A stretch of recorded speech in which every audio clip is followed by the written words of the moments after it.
اللہ نے ان چیزوں سے روکا نہیں ہے.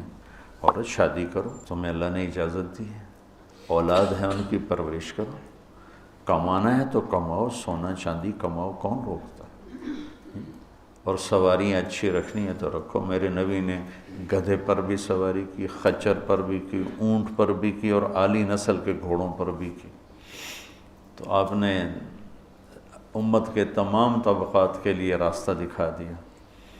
اسلام میں صرف غربت کا نمونہ نہیں، اسلام چپڑاسی سے لے کر بادشاہ تک کا نمونہ پیش کرتا ہے، اور زندگی کے ہر پہلو پر میرے نبی کا نور پڑ رہا ہے اور ان کی روشنی پڑ رہی ہے کہ بادشاہوں کو بھی اگر زندگی گزارنی ہے تو نبی کے طریقے کو دیکھیں گے.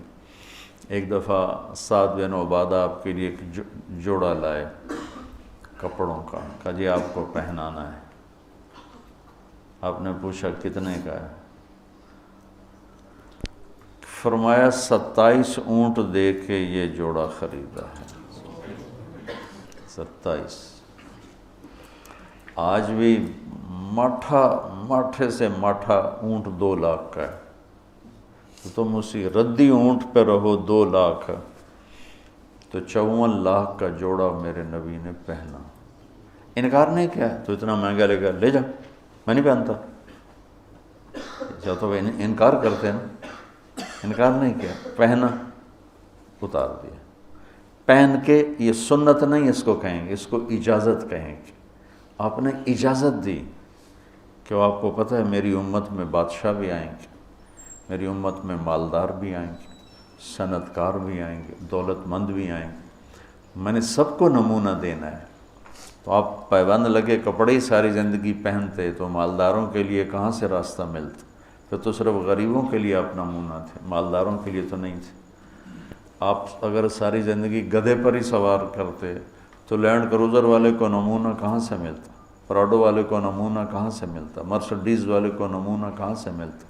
تو میرے نبی نے اعلی نسل کے گھوڑے، سجل، ثقب، سبحہ، ورد، یعصوب، یعبوب، یہ گھوڑوں کے نام ہیں جو خوبصورت. آپ کا ایک گھوڑا تھا ورد گلاب کے پھول کو کہتے ہیں، کہ جیسے گلاب کا پھول سارے پھولوں میں نمایاں نظر آتا ہے، ایسے ہی وہ گھوڑا سارے گھوڑوں میں نمایاں نظر آتا تھا. سبحہ تیرنے کو کہتے ہیں، تو اس کا نام سبحہ تھا. جب وہ دوڑتا تھا تو لگتا تھا تیر رہا. تو آپ نے اپنی امت کے مالداروں کو بھی راستہ دی اور اپنی امت کے غریبوں کو بھی راستہ دی. ایک دفعہ سعد بن عبادہ، یا رسول اللہ آپ کی دعوت کرنی ہے. میں کہا کرو. تو اگلے دن دیگچے چڑھے ہوئے آ گئے. کیا کیا ہے؟ کہ یا رسول اللہ 100 اونٹ ذبح کیے ہیں اور صرف مغز پکا کے لائے ہوں. آپ کہتے اٹھا کے لے جا. اتنا اسراف کیا تو نے؟ تجھے شرم نہیں آتی؟ اتنا اسراف کیا ہے، اس سے مسجد بن جاتی. اتنا اسراف کیا ہے، اس سے غریب کی شادی ہو جاتی. اتنا اسراف کیا ہے، اس سے فلاں کا علاج ہو جاتا.